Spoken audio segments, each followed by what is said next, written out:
And was there something else you'd like to tell us about his relationship with Sonny Liston, or being involved with sports betting or with boxing, Yeah, numbers?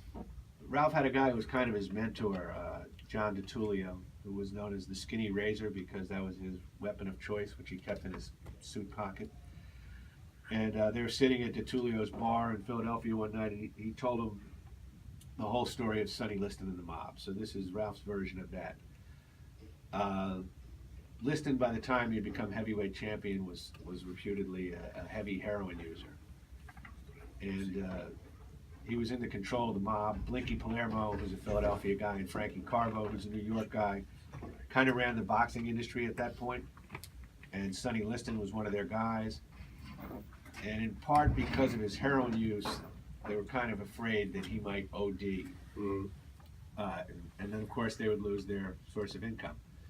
So the decision was made that when he fought Ali down in Miami, that Liston would throw the fight.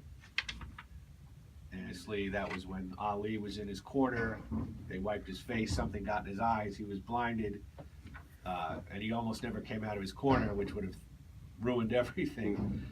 And then you wrote about Floyd Patterson. Yeah, but Liston took his, Ralphie says, Liston took the dive, the mob cashed in, and then, rinse, wash, repeat. They did the same thing for the rematch in Lewiston, Maine.